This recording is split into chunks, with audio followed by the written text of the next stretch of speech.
TV Imaculada, o Evangelho em primeiro lugar.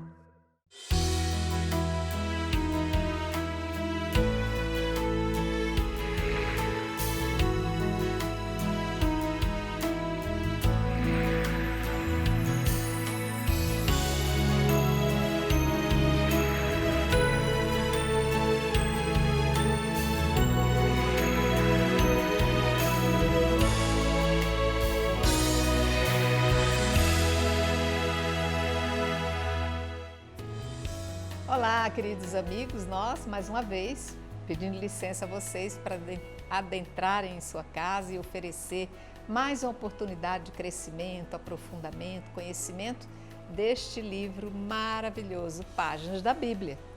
Estamos numa temporada muito bonita, que é a temporada em que a gente inicia a leitura da Bíblia com os 5 primeiros livros.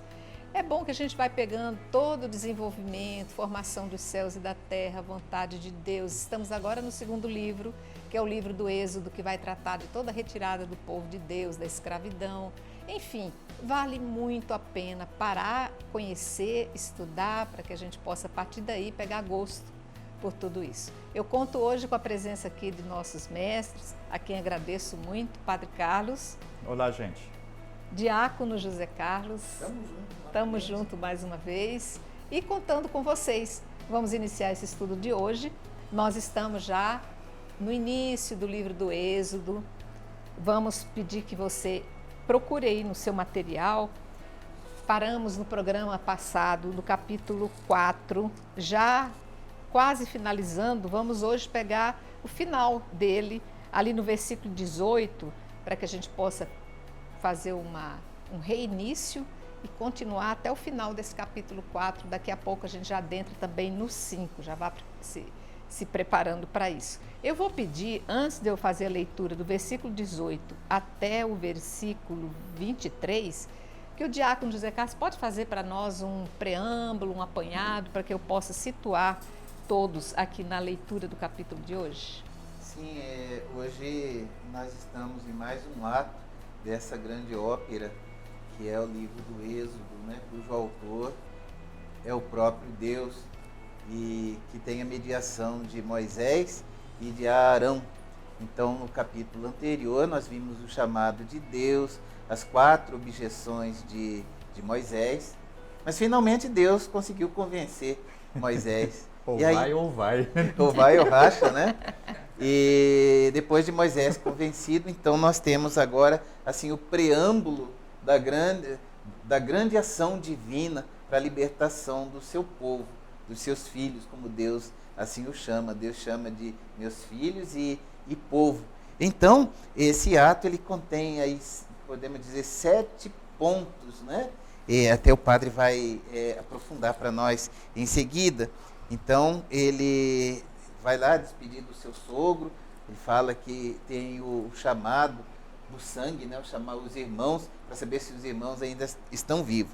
Então, 7 pontos, né? Ele é a casa do sogro, vai para o Egito, lá no Egito, 3º ponto, ele se encontra com o irmão dele, Arão, que vai recebê-lo, ainda no Egito, né? Ele caminha e vai até as autoridades, depois dele se apresentar para as autoridades hebreias, ele se apresenta, né, para o povo e finalmente o 7º ponto desse ato, que é o encontro dele com o faraó, iniciando então esse grande embate, né, do faraó representando as forças opressoras e Deus, o Deus da vida, o Deus libertador, o Deus Javé.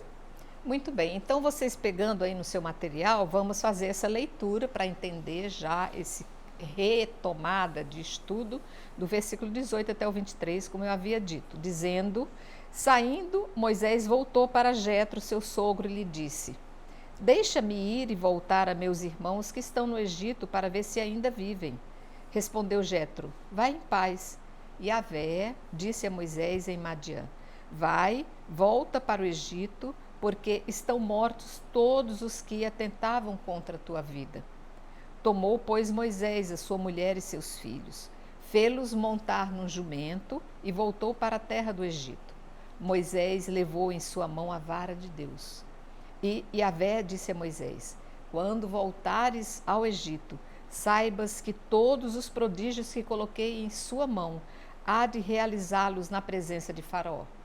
Mas eu lhes endureci o coração para que não deixe o povo partir. Dirás a Faraó, assim falou Yahvé, o meu filho primogênito é Israel.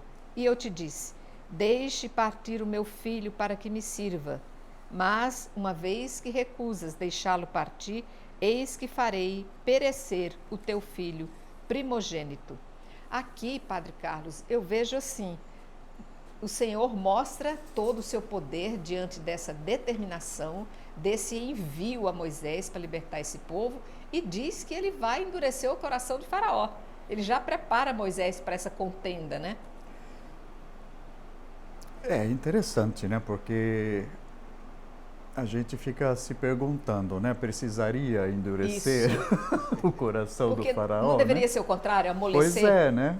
Deveria ser o contrário para não ter tudo isso que vai ser descrito depois, né? Mas, como o diácono também já aventou, o êxodo nessa parte toda da saída do Egito é descrito como uma epopeia, de fato. Então, todos os sinais prodigiosos que vão acompanhar, demonstrando, quer demonstrar, né, o poder de Deus, mesmo numa terra estrangeira, porque Ele é o Senhor de toda a terra, e a disputa, né, que se estabelece, como ele falou, do faraó e Moisés. Veja bem que faraó, ele não são nomeados deuses do Egito em toda essa epopeia, mas faraó se apresenta como se fosse Deus e dono do destino de todos aqueles que estão sob o seu comando.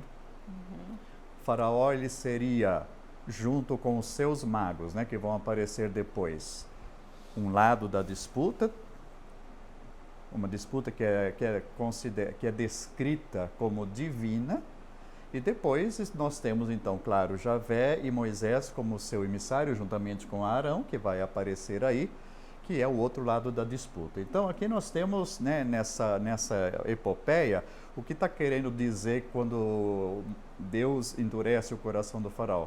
É que Deus, Javé, é que está no comando de todas as coisas.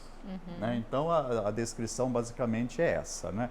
A intenção desse endurecer o coração. Claro que a gente, com o conhecimento que temos de Deus Pai, né, através de Jesus, a gente não vai considerar assim mais, né, que Deus endurece o coração, a não ser, como também aconteceu em alguns padres da igreja, especialmente Santo Agostinho, e depois na Reforma aparece novamente, a não ser que a gente vai considerar que existe o destino, né, que a gente já nasce predestinado para a salvação, para a perdição. O que a igreja condena, né? O que a igreja não aceita essa posição, sempre nos dando, né, a responsabilidade das nossas decisões. Né? Então é bem bom a gente, essa pergunta, por que acontece dessa maneira, e a gente contextualizar mais uma vez, e lembrando que a Bíblia, né, ela tem que ser lida como um todo, né? A gente nunca deve pegar só um trecho e achar que aquilo já é toda a verdade, porque a Bíblia tem toda uma história de revelação. Estamos aqui no começo ainda, né, dessa história de revelação que vai caminhar por Jesus e agora também com a igreja, né, continuando sempre no conhecimento maior de Deus. Então, vamos entrar agora num outro ponto que vai ser muito interessante a respeito dessa questão da circuncisão, que é do versículo 24 até o versículo 26. Vai dizer: aconteceu que no caminho, numa hospedaria, Yahvé veio ao seu encontro e procurava fazê-lo morrer. Séfora tomou uma pedra aguda, cortou o prepúcio de seu filho, feriu-lhe os pés e disse: tu és para mim um esposo de sangue. Então ele o deixou, pois ela havia dito esposo de sangue, o que se aplica às circuncisões. Diácono, clareie isso aqui para nós. Então, é um dos pontos, assim, de certa forma, obscuro. Né, dessa passagem. Então, vamos procurar clarear essa obscuridade, né? Uma tradição milenar, aquele tempo já seria quase milenar, a tradição da circuncisão que começa lá com Abraão, né? E era algo muito caro ao povo judeu. Provavelmente essa perícope, né, esse trecho, pode ter sido escrito pela tradição sacerdotal. E essa tradição sacerdotal remonta lá ao tempo do exílio da Babilônia. Então, o que se buscava, os sacerdotes buscavam no exílio da Babilônia e depois já na volta, preservar essa tradição, porque eles tinham ficado, eles não tinham templo, eles não tinham rei, né? E então, como preservar, como animar os judeus, né? Então, e preservar a identidade. Então, a circuncisão é uma dessas formas, né? Eles tinham a questão do sábado, a Torá, e também a circuncisão, que é esse grande sinal da união com Deus. Detalhe, até então, o filho de Moisés com Séfora parece que não era circuncidado. E creio que nem Moisés. E provavelmente nem Moisés, porque nós vamos ver que a Séfora, né, o que acontece primeiro? É uma coisa estranha, parece que Deus quer matar Moisés, e a Séfora que percebe tudo isso. E ela reconhece, provavelmente ela reconhece que é por causa da incircuncisão de ambos.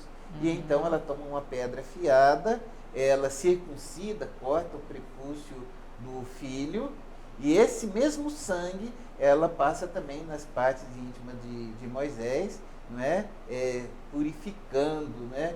Ele mediante o sangue do filho. E ela vai dizer, agora meu marido é um marido de sangue, né?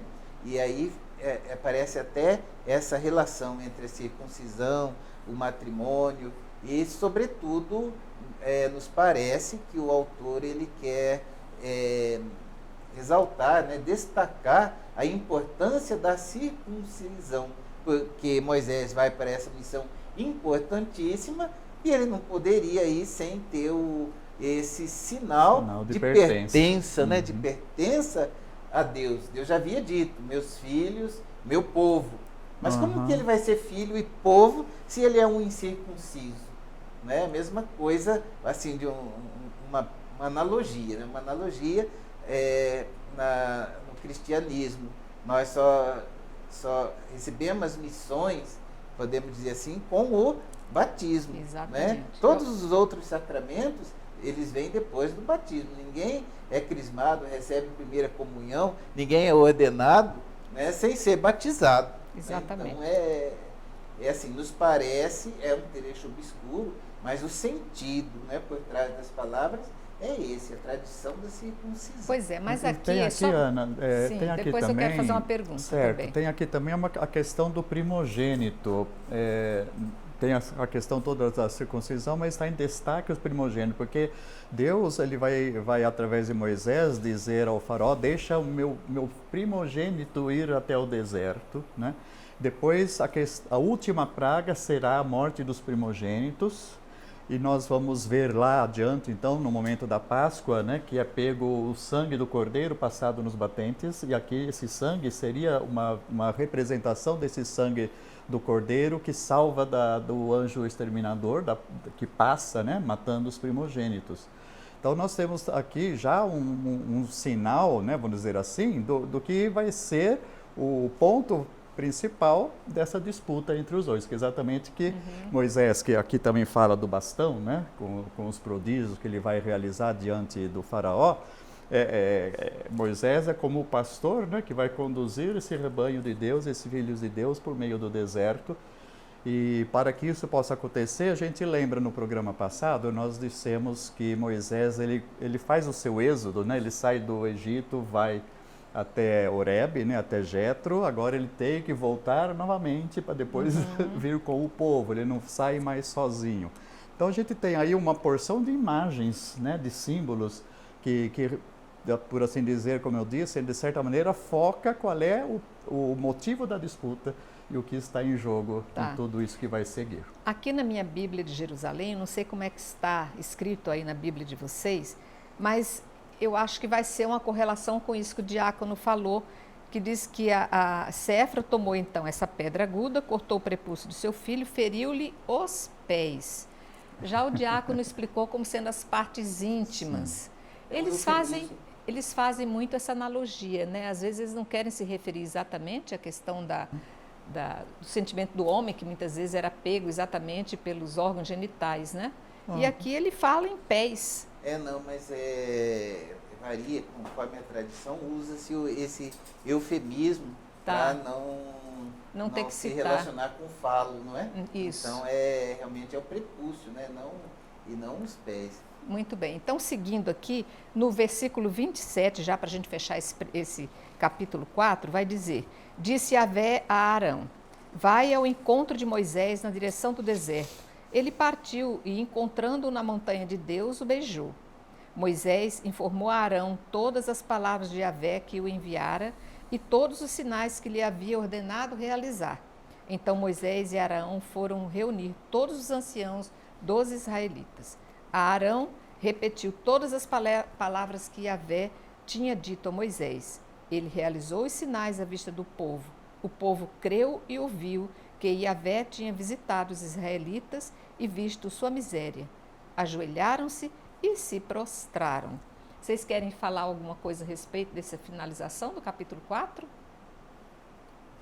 Interessante, né? Que aí vão se cumprindo aquelas etapas, aquelas 7 etapas. Então agora eles foram até as autoridades do povo. Certamente Moisés e Arão, além de falar, fizeram lá aqueles prodígios com o bastão miraculoso, né? Milagroso, maravilhoso. Essa tradição do peregrino chama de bastão maravilhoso, porque Deus faz maravilhas através daquele bastão. Certamente realizou alguns prodígios com aquele bastão, que significa aí o barco, o cajado do pastor, que Moisés era lá como Jetro, e agora ele vai conduzir não mais aquele rebanho de Jetro, mas o rebanho de Deus, que é o povo de Deus, né? Então é muito bonito isso.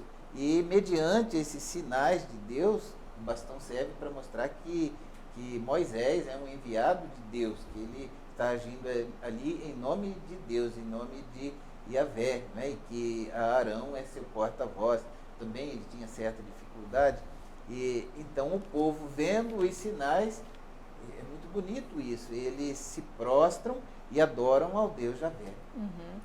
Como tinha sido colocado, o primeiro que tem que ser convencido é o próprio povo que Yahvé estava presente e mandava Moisés, né? Então, primeiro convence a eles com aqueles sinais que já tinham sido prometidos a Moisés, numa das suas objeções, no início deste nosso capítulo 4, e depois vão ser utilizados diante de Faraó também, né? Ainda outra coisa, só para a gente colocar, não é? Arão, né, é enviado para encontrar-se com Moisés antes que ele entrasse propriamente no Egito e se apresentasse ao faraó, ainda em referência à última objeção que Moisés havia colocado diante de Yahvé, né, para tentar escapar da sua missão, que ele não conseguia falar direito, né? E Arão é colocado como intérprete dele, né? Alguns dizem que era gago, vai saber, né? Ou tinha a língua presa também. Pode ser. E a gente vê, inclusive, aqui, vocês falando, o diácono falando, os caprichos de quem escreveu essa Sagrada Escritura, porque eu vejo aí, a primeira vez que você falou nesse bastão maravilhoso, especial, me remeteu lá na frente, num futuro muito longínquo, a José, que vai ter o bastão que vai florir. É como se todo esse bastão viesse sendo trabalhado para depois oferecer as primícias de tudo aquilo que o Senhor havia reservado. Interessante esses detalhezinhos que vão surgindo. Ainda tem outro detalhe que nos passou, quando Moisés vai ao sogro dizer, né, que ele vai voltar para o Egito, usa expressões, pegou a sua esposa, o filho no jumento. Então, interessante, né? Exatamente, a figura de Moisés, Maria e Jesus indo para o Egito. José, Maria e Jesus. Jesus. Muito bem, entramos no capítulo 5, gente. Antes da gente terminar esse primeiro bloco, eu vou rapidamente, para a gente entender esse primeiro encontro que vai acontecer, portanto, com Moisés, que devia estar muito tenso, coitado. É como se fosse uma entrevista de emprego, né? Diante de Moisés. E vai dizer assim: depois Moisés e Araão foram e disseram a Faraó: assim falou Yahvé, o Deus de Israel: deixe o meu povo partir para que me façam uma festa no deserto. Respondeu Faraó: quem é Yahvé para que ouça sua voz e deixe Israel partir? Não conheço Yahvé e tampouco deixarei Israel partir. Eles disseram: o povo dos hebreus veio ao nosso encontro. Deixa-nos ir pelo caminho de 3 dias de marcha no deserto para sacrificar a Yahvé, nosso Deus, para que não nos ataque com a peste ou com a espada. Então lhes disse o rei do Egito: por que Moisés e Arão quereis dispersar o povo dos meus trabalhos? Voltai às vossas tarefas, disse Faraó. Eis que agora a população da terra é numerosa, e vós a fazeis interromper as suas tarefas. Ele ainda repreende, né? Olha, no final ainda dá aquela... Que agora começou o grande confronto, começou o grande embate. E o Faraó, ele é duro na queda, né? E aí o que acontece? Moisés e Arão falam ali em nome de Deus, mas ele fala: quem é esse? Porque ele tinha lá, era politeísta, tinha os deuses dele. Isso. E um negócio interessante é que nessa dinastia, provavelmente já o Faraó, ele já se apresentava ao povo como ele sendo o maioral dos deuses, né? Eles tinham lá Horus, Ísis, mas o Faraó, ele era o Deus, né? Para aquele povo, ele se apresentava como cultuado. Tal, né? E aí ele sendo Deus, agora chega um aí dizendo que tem um Deus aí, Javé, que quer que liberte o povo. Quem é ele para vir dar ordem para mim? Porque eu sou Deus. Isso. Né? Assim como Nero, Domiciano, lá em Roma, eles se proclamavam Deus também, né? Foi provocada a vaidade deles. Foi provocada a vaidade dele. Ele falou: não, vocês são um bando. E outra coisa, né? Porque aí o Moisés fala para ele sobre cultuar a Deus no deserto, adorar a Deus no deserto, 3 jornadas. Não falou a verdade toda que eles iam embora para a terra prometida, mas falou algo que é próprio da cultura hebraica, que é adorar o Deus de Abraão, Deus de Isaac, Deus de Jacó, e eles não estavam podendo devido à escravidão, né? Aí acontece o seguinte, né? Também um choque aí de culturas, porque ele se considerando Deus, como que vai deixar esse povo, esse bando de, entre aspas, preguiçosos, saírem para deixar o trabalho, que é urgente, né? Deixar o trabalho para ir lá adorar esse tal Deus aí que ele não reconhece. Ele falou: eu não reconheço esse Deus. E então começa essa grande batalha. Ele realmente endurece o coração, ele se julga Deus, muito maior que todos aqueles deuses que estavam lá no Egito, e proíbe, além de ser manifesta essa cultura, né, de taxar a cultura hebreia de vagabundos, né, porque querem sair para rezar e deixar o trabalho de lado. Muito bem. Podemos avançar, né? Vamos mais um pouquinho. Olha, no versículo 6 já do nosso capítulo 5, eu vou ler aqui porque é interessante, não sei se pode... Vocês acham que eu deveria ler todo ou só esse comecinho? Do 6 até o 9. Pode ser. Pode ser também. Ó, naquele mesmo dia, Faraó deu ordem aos inspetores do povo e aos escribas, dizendo: não deis mais palha ao povo para fazer tijolos, como ontem e anteontem, eles mesmos que vão e ajuntem para si a palha. Exigireis deles a mesma quantia de tijolos que faziam ontem e anteontem. Não abatereis nada, porque são preguiçosos. É por isso que clamam: vamos sacrificar o nosso Deus. Torne-se pesado o serviço desses homens para que se apliquem a ele e não prestem atenção às palavras mentirosas. Aí, para confirmar isso que o diácono falava, né, padre? Sim. É bom a gente perceber a mentalidade, né?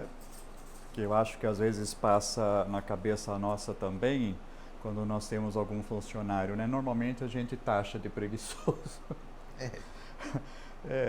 Claro que existe de tudo quanto é tipo, né? Mas a mentalidade, veja bem, como é que pensa aquele que manda e como é que sente aquele que obedece. Muitas vezes nós temos, então, muitos conflitos, né? Que hoje em dia a gente vai chamar de classes, né? Os sociais. Mas aqui está refletido mais uma vez o que é da história da humanidade nesse sentido, né? Quem se sente numa posição superior e quem se sente numa posição inferior, né? Só para a gente não deixar escapar, nós lemos no versículo 4:19 no final, né? Que diz ali, Yahvé a Moisés: volta ao Egito, morreram aqueles que queriam te dar-te morte, né? Então nós tivemos nessa narrativa do Gênesis, né? Aquele faraó que conhecia José, depois o faraó que não conhecia José, e agora já é um outro faraó que está no poder, sempre todos eles anônimos, né? E é esse que vai então endurecer, devido a esse pedido, né, de deixar sair o povo para o culto, vai endurecer mais ainda as condições de opressão. Muito bem. Vocês aguardem só um instantinho. É o tempo que eu vou dar para quem não está com material poder ir buscar rapidão e voltamos.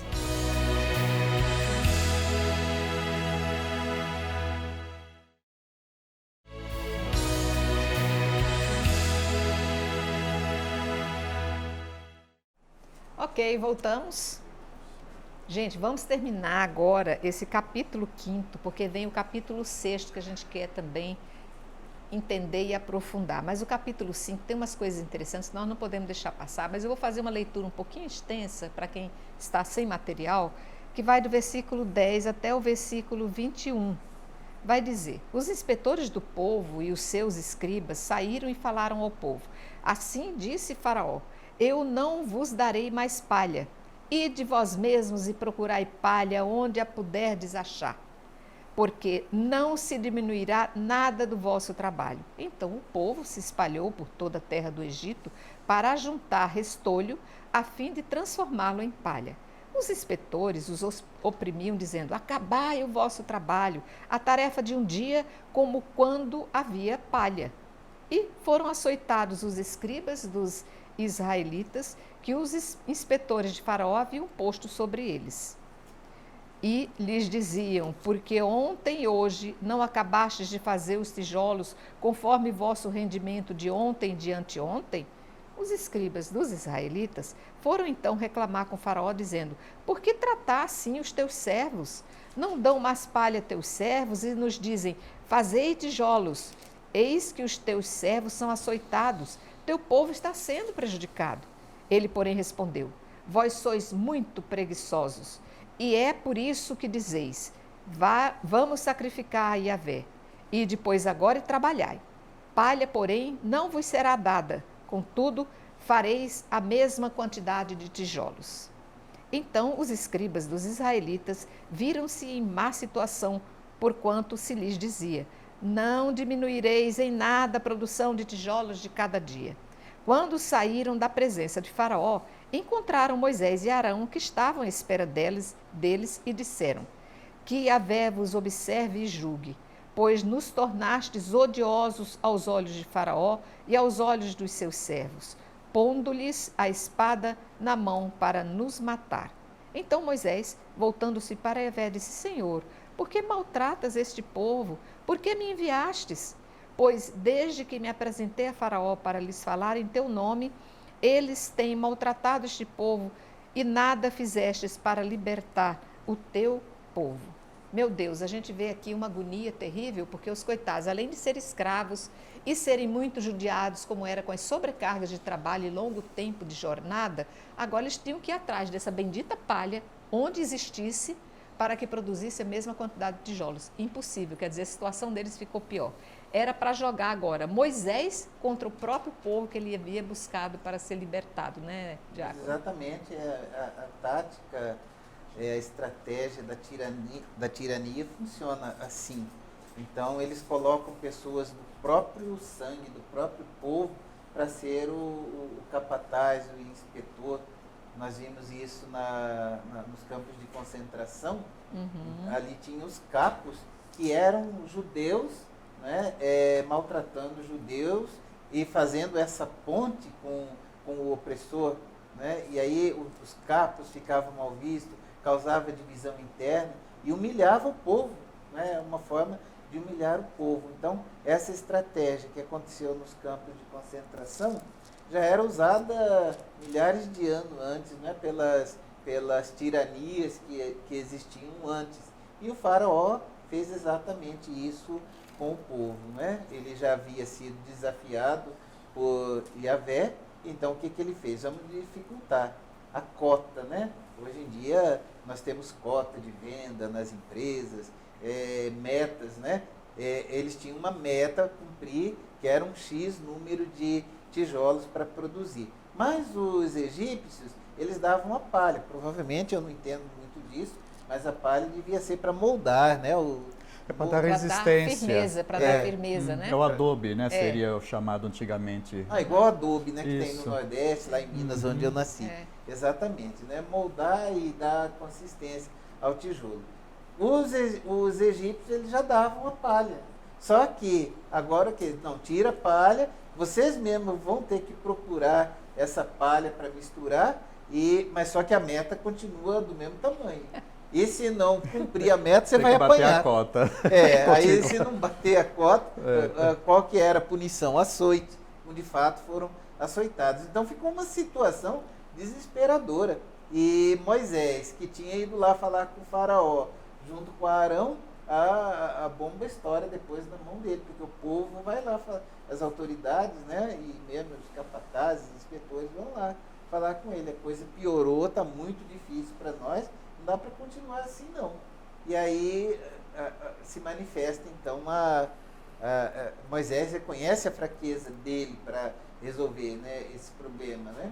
E aí ele vai falar novamente com Javé, vai falar com o Senhor, e então o Senhor vai reforçar as promessas e dizer, agora vamos começar de fato a briga, né? Vamos começar agora a dança com o faraó e vamos mostrar para ele como é que a banda toca de verdade, né?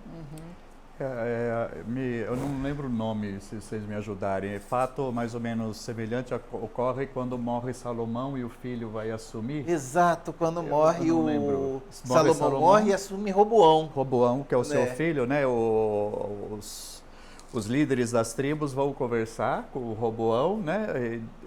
Os anciãos falaram, vamos maneirar que seu pai estava cobrando imposto demais, né? Exato. Daí o Roboão vai escutar os jovens da sua geração, que foram criados na corte, e fala, foi difícil com o meu pai, vai ser muito pior agora comigo, né? Meu dedo mindinho é mais grosso que o braço o braço do meu pai Salomão. Então, como foi colocado, veja bem, outra vez a questão aqui é opressores e oprimidos, né? Na hora que vem uma reclamação, o que se faz? Vamos tornar pior ainda. Com isso se consegue duas coisas. A divisão do próprio povo, porque vai ter uma parte que vai dizer, nossa senhora, vamos deixar como estava para ver como é que fica, porque agora está pior, né? Então, vai reforçar aquele que está na posição de opressor. Então, a divisão. E a outra coisa é colocar aqui também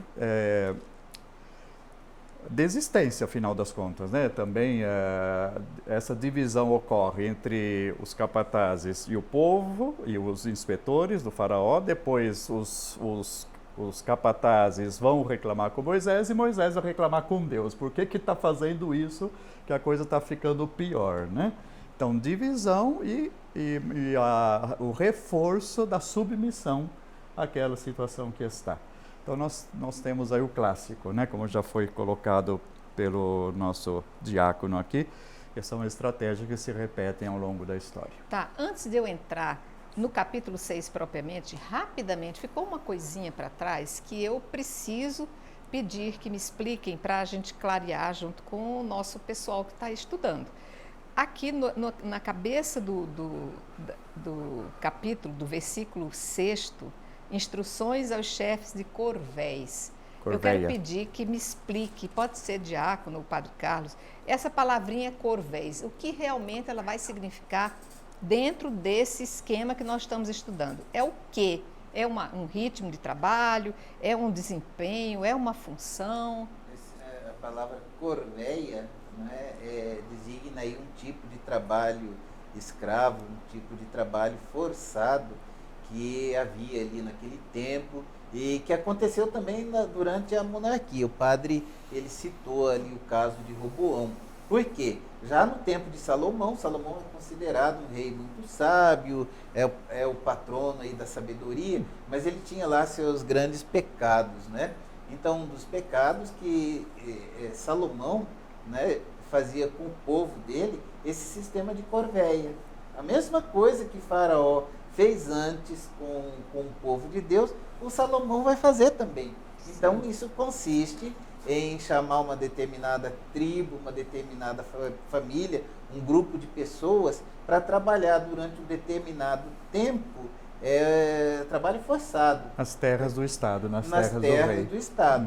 Salomão, ele fazia isso nas suas próprias terras e o faraó fez isso de forma muito cruel, né, com os israelitas. Então, você deixa a sua terra e a sua família, vai trabalhar na terra do Estado para produzir para aquele tirano, aquele determinado tirano. E você não recebe nada em troca. Você Sim, com o objetivo talvez de pagar alguma coisa que eles deviam ao Estado. Seria uma cobrança de impostos na forma de trabalho. Então, o imposto Exatamente. ou vai ser na forma de dinheiro, ou vai ser na forma de parte da produção da própria terra que o cidadão está trabalhando, ou vai ser com o tempo do seu trabalho nas terras do Estado. Certo. Muito bem. Então, já avançando, entrando já no capítulo 6, fazer a leiturinha aqui do texto que vai até do... Eu vou pegar o finalzinho do 5, que é o 27 do... É exatamente isso. Já fomos até o final já do o 5. 6, o versículo 1 mesmo, até ali o 13, tá? Vai falar assim: Disse Yahvé a Moisés: Agora verás o que hei de fazer a Faraó, pois é pela intercessão de mão poderosa que os fará partir e por mão poderosa os expulsará do seu país. Deus falou a Moisés e lhe disse: Eu sou Yahvé. Apareci a Abraão, a Isaque, a Jacó, como El Shaddai. Mas meu nome, Yahvé, não lhes fiz conhecer. Também estabeleci a minha aliança com eles para dar-lhes a terra de Canaã, a terra em que residiam como estrangeiros. E ouvi o gemido dos israelitas, os quais os egípcios escravizavam, e me lembrei de minha aliança. Portanto, dirás aos israelitas: Eu sou Yahvé, e vos farei sair de debaixo das corvéis dos egípcios, vos libertarei da sua escravidão, e vos resgatarei com o braço estendido e com grandes julgamentos. Tomar-vos-ei por meu povo, e serei o vosso Deus. E vós sabereis que eu sou Yahvé, vosso Deus, que vos faz sair sob as corvéis dos egípcios. Depois eu vos farei entrar na terra que jurei com a mão estendida dar a Abrão, a Isaque e a Jacó, e vô-la darei como possessão.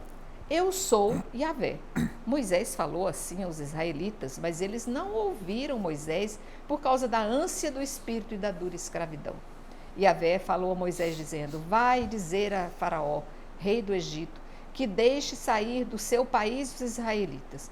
Moisés, porém, falou na presença de Yahvé dizendo: Eis que os israelitas não têm ouvido. Como então me fará ouvir Faraó? E não sei falar com facilidade. Yahvé falou a Moisés e a Abraão e a Araão e lhes deu suas ordens a respeito dos israelitas e de Israel, rei do Egito, para fazer sair os israelitas do país, do Egito. Gente, que sofrimento para esse povo desse Moisés. Que situação difícil, né, Padre Carlos? A gente vê aqui que ele está num conflito, porque ele quer atender ao Senhor, ele quer ser submisso, ele quer ser fiel ao pedido que o Senhor lhe fez, mas ele não está entendendo nada, né? Não, ele está entendendo muito bem. Agora, o que Yahvé tem que responder é outra vez firmar o poderio de Yahvé. Ele é onipotente e vai fazer acontecer tudo aquilo que foi prometido lá aos pais do Antigo, e que recorda novamente, né? Abraão, Isaque e Jacó, a promessa da terra. E agora aqui, então, ele vai recordar a sua aliança, vai recordar a sua fidelidade e vai recordar o seu poder, né? Se está dando tudo errado até aqui, vai acontecer tudo o que eu estou dizendo, né? E aí Porque ele tem o exercício. poder. Desculpe.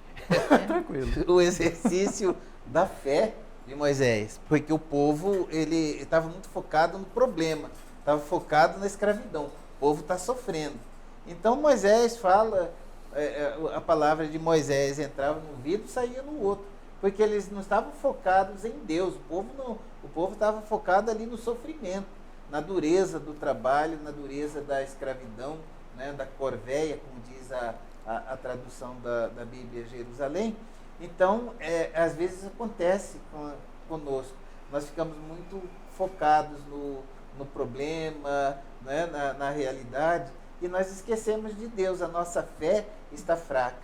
Então, Moisés ele teve que exercitar a fé dele para poder confiar em Deus e então despertar a fé do povo, porque o povo estava oprimido, subjugado, e não é fácil ter fé na situação que o povo estava vivendo. Então é difícil para Moisés, mas Deus está ali, sempre junto com ele, como diz o evangelho aí do domingo passado, aumentando a fé. Deus vai aumentando a fé, que já é um dom que está presente, e ele, como o pastor ali do povo, a missão dele é aumentar também a fé desse povo que já estava entregue, né? É um pouco da situação que a gente fala hoje em dia, quanto mais rezo, mais assombração aparece. Exato. Ou quando a gente assume uma missão, parece que vem tudo dando o contrário no início, né? Se a gente não mantém, né, a confiança e a entrega, a gente desiste, ou a gente resiste e mantém a confiança em Javé, que vai realizar suas promessas, mesmo que demore para isso, ou a gente então larga a mão, né, e vai atrás de outra coisa. Então aqui é essa situação. Em pensar que Moisés encontrava Deus face a face, ouvia a voz de Deus, e Deus era insistente, Deus falava com todas as letras para Moisés. É claro que a gente hoje, tão longe de toda essa vivência, a gente se sente meio que surdo, porque parece que Deus fala e a gente não ouve, parece que a gente busca e Deus não está em lugar nenhum, a gente não acha Deus em lugar nenhum. Então, realmente, é um exercício de fé baseado em tudo aquilo que a história já vem mostrando para a gente ao longo do tempo. Mas se nós não pegamos a história para rever essas situações, a gente se torna árido realmente. Nós não temos em que nos apegar, né? Então vai ficando realmente difícil o crescimento da fé em algo que você não conhece, por isso a importância do estudo, né? A importância da leitura, da vivência, do trazer para o dia de hoje essa realidade, né? Para que a gente possa ir reforçando. Mas, sim, Diácono. Um detalhe muito importante que a gente também não pode esquecer é o detalhe teológico aí da revelação, né? Da autorrevelação de Deus, em que nesse capítulo 6 ele reforça o que ele disse lá no capítulo 3 da revelação, né? Quando Moisés pergunta o nome, ele diz, eu sou. Então Javé, aqui aparece de novo. Aqui Javé, ele vai reforçando, e várias vezes ele repete, eu sou Javé. Então, assim, o grande eu sou tem um grande reforço, né, nessa revelação do nome. Por várias vezes ele vai dizer para Moisés, eu sou, né? Eu sou Javé. E nesse momento tão difícil, Deus, né, ele reforça essa revelação e reforça também a ordem de que ele deve continuar essa missão difícil, dizendo a Faraó, né, Javé, o eu sou, né, Javé falou a Moisés e Arão, deu-lhes ordens, aí então o grande eu sou dá ordens ao Faraó, rei do Egito, e para os rei do Egito e para os israelitas, e manda tirar então os israelitas do Egito. Então Deus ele fortalece, mediante essa revelação para Moisés, ele reafirma, né, essa ordem de tirar os israelitas de lá. Muito bem, já caminhando para o final desse capítulo 6, nós vamos ver que a partir do versículo 14 entra a genealogia de Moisés e Arão. Eu não vou fazer essa leitura para não ficar uma coisa cansativa, porque ele vai elencando todos os nomes das descendências que vão se seguir. Mas ali no finalzinho, já no versículo final, parte B do versículo 25, vai dizer, são esses, portanto, os chefes das famílias dos levitas, segundo os seus clãs, no 26. São estes, Arão e Moisés, aos quais Yahvé disse: Fazei sair os israelitas do país do Egito segundo os seus exércitos. São estes os que falaram a Faraó, rei do Egito, para fazer sair os israelitas do Egito. São esses Moisés e Arão. E aqui, já fechando o 26, o capítulo 6, no versículo 28, no dia em que Yahvé falou a Moisés na terra do Egito, Yahvé disse a Moisés: Eu sou Yahvé, dize a Faraó, rei do Egito, tudo o que eu te digo. Respondeu Moisés na presença de Yahvé: Eu não sei falar com facilidade. Como, pois, me ouvirá Faraó? Essa contestação e essa interrogação, Padre Carlos ou diácono, é o que cada um de nós fala hoje. Né? Cada um de nós nos sentimos impotentes, sem vernáculo suficiente para expressar a Deus a necessidade que temos, os sonhos que almejamos e a realidade que a gente constata. Né? E parece que às vezes, o que é melhor? Me calar diante de Deus, que tudo sabe, inclusive o que eu penso, ou eu me expressar como Moisés tentou se expressar, mesmo gago, acreditando que o Senhor lhe fará verbalizar as palavras que você precisa? Então, assim, em primeiro lugar, a questão da genealogia. Aqui, provavelmente, nós temos um texto, novamente um texto de origem sacerdotal. Então, o sacerdote, para legitimar a ação dele diante do povo, lá no tempo da Babilônia, ele recorda, mediante essa genealogia, né, ele legitima a missão deles mediante essa volta, né, até a tribo de Levi, que é de onde saem os sacerdotes.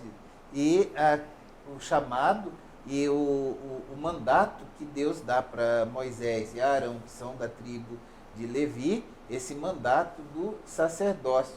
Aí então é interessante que, primeiro, Moisés ele vai objetar diante de Deus novamente a questão que ele tinha, o problema da fala. Não sabemos se era uma dislexia, se era uma gagueira, né, um termo assim mais popular. E aí então quem que aparece conduzindo esse que fala em nome de Deus? O sacerdote. Aí entra a função de mediação que o sacerdote exerce, né, lá entre o povo de Israel e já prefigura inclusive a figura do sacerdote na nova aliança, não é, Padre Carlos? É muito bonito isso, porque o sacerdote ele faz essa mediação entre Deus e o povo, como se diz na teologia. Na nova aliança, o sacerdote age em persona Christi, na pessoa de Deus. E lá, o Arão, né, e também Moisés, ele agem na pessoa do Deus Javé, exercendo essa missão libertadora em nome de Deus, né, porque por conta própria eles não conseguem nada. Tanto que o próprio Moisés, a gente vê aqui no final, ele volta a objetar de novo, falar, olha, como que eu vou fazer para convencer o faraó? Eu não sei falar direito, o senhor sabe disso, eu sou gago, eu falo mal, né? E aí então Deus vai novamente reforçar tudo que ele havia dito antes. Que coisa mais espetacular. Eu fico vendo hoje os sacerdotes, não é só a gente usa muita expressão em persona Cristo no momento da consagração, né, Padre Carlos? Em todos os sacramentos, também. Na verdade. Exatamente. Né? Mas também a gente vê essa mediação que o diácono falou nas igrejas, nos assuntos de direção espiritual, nos assuntos de liturgia em que a gente precisa entender melhor, nos momentos de oração, de conclamação da comunidade diante de Deus, esse papel fundamental do sacerdote que vai expressar essa voz do povo a Deus. E aqui eu acho que Deus, de forma muito didática, está ensinando pouco a pouco que, olha, entre você que é incapaz de se pronunciar e de se expressar e eu, pode existir uma classe que possa suprir essa necessidade, né, diácono? Padre Carlos. Eu vejo que é muito fundamental a gente, quando se fala em persona Christi, de perceber a mudança que há entre o sacerdócio do Antigo Testamento e do Novo, que tem muitas coisas que são semelhantes, sim, mas o fundamental é que antes era hereditário, né? Pai para filho, agora ele é a escolha daqueles que agem em persona Christi. Então, veja bem, quando o sacerdote, aqui no caso o padre, né? Ele está oficiando, ele não está usando algo seu, né? Ele está agindo com o poder que é de Jesus. Então, isso o próprio padre tem que ter bastante consciência disso. Porque se a gente não tem muita consciência disso, a gente acaba achando que é o maioral, né? E às vezes pode acabar se colocando não no serviço do Senhor, mas no lugar do Senhor. Isso a gente precisa tomar muito cuidado, né?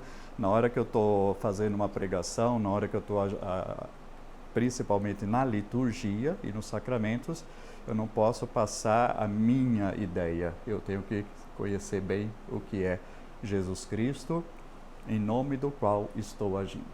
Muito bem, queridos, nosso tempo acabou.